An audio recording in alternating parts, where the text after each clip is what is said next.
Welcome to my channel, members of the Alphabet Gang. My name is NikStarchild, and I make videos about my life as a thriving transgender man. On Saturdays, I answer questions about, or talk about sex and relationships. And today, I'm going to talk about how to have better sex in general. This could be for queer people, this could be for straight people, cisgender people, transgender people. It's for everybody.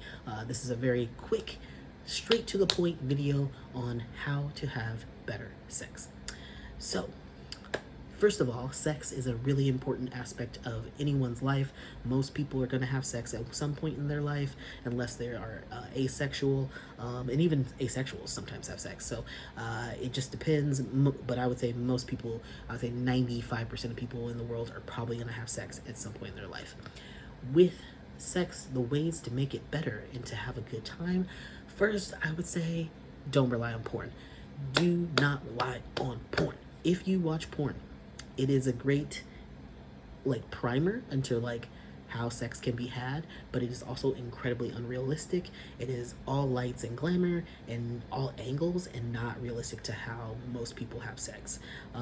It's the Hollywood version of sex. If you are going to watch porn, I would say make sure you're watching feminist and queer porn. That's really going to help you actually see how real sex is had. The second thing I would say is you're going to want to masturbate and use lube. Masturbation is so important. If you don't understand your body and how it works, how are you going to be able to tell someone else how to treat your body and to make you feel good?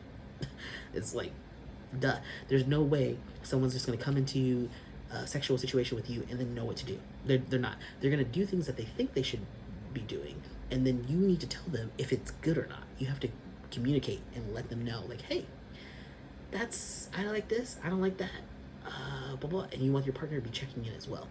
And with the masturbation is also, you want to be using lube. Lube is key in terms of less friction, more slipping and sliding, the better it is for everybody. Less friction, friction on your skin, less likely to get an STI, less friction on the condom so it doesn't break, and it just feels good when you have a little bit of extra lubrication. So lube. Another key would be to listen to your partner and ask for feedback in the moment. So when you are in the middle of the sexual activities, it can be awkward to get feedback. So you don't want to be super direct, but you kind of want to ask the question without getting to the answer. So just simple questions like, is this good? Does this hurt? Do you like this? Simple questions of, without breaking the fun or the good times, but you're checking in and you can, seeing if your partner's okay. Also, reassuring your partner you want them to feel good so that they will relax and be honest with you. So being really clear with them, I want you to feel good. I want you to have pleasure right now. What can I do to give you more pleasure?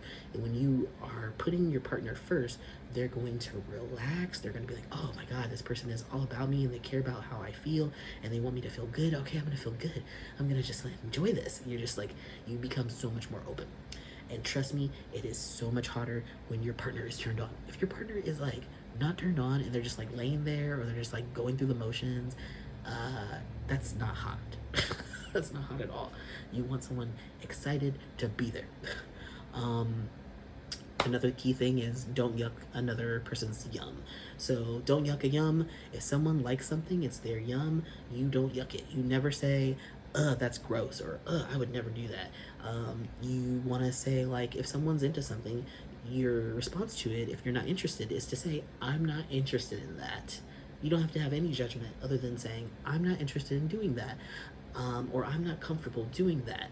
And then the follow-up is to suggest something you are comfortable with. So you don't leave it to be this shame about the other person's interest. It's more of I'm not interested in doing that, but here's an alternative sexual thing that I'm interested in doing. Would you be interested in doing that alternative thing?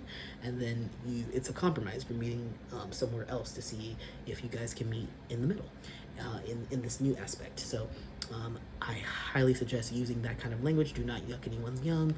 Just, if you're not interested in something, definitely turn it down, but do it in a nice way, and then suggest something else. Do not dwell on the person's, the fact that you're not interested in that specific act.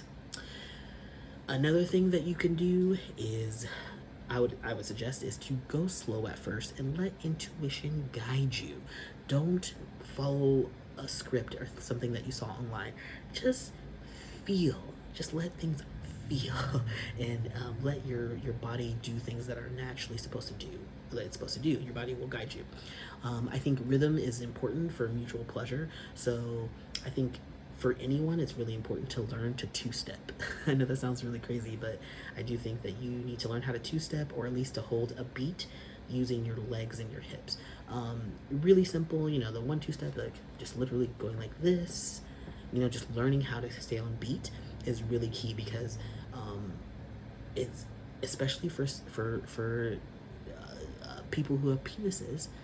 It is not about the size of the boat. It is the motion in the ocean. You can have a giant fucking cock, but if you don't know how to use it, then what's the point? What is the point of that? It's all about knowing how to use your body in the right ways to bring pleasure to other people.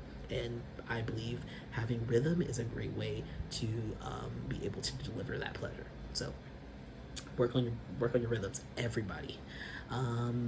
Hygiene. Let's talk about hygiene. So your nails, your genitals, your oral, everything. Make sure you brush your teeth before you hook up. Make sure your genitals are clean, your front and your back genitals, and your nails are clean. Make sure you filed your nails down, they're not sharp, there's no dirt underneath. Wash your hands before you have sex. Oh my God, wash your hands before you have sex, Jesus Christ. Very, very simple things that you can do. And like I said before, you know, be open to exploration and trying things, you know, and that could be like sex toys. Don't let shame hold you back from, or gender norms hold you back.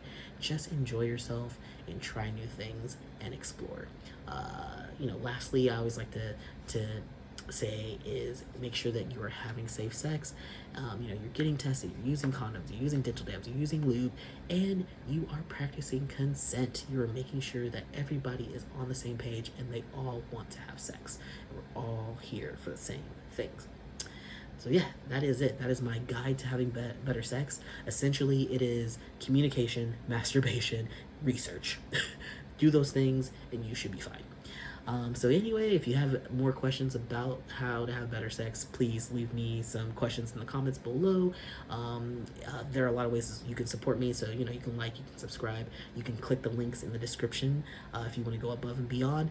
I really appreciate you being here. Creating content isn't easy for someone like myself, you know, a transgender person of color. So I really appreciate your support in this endeavor, and I will see you next Saturday with another sexy time video. All right, see you later.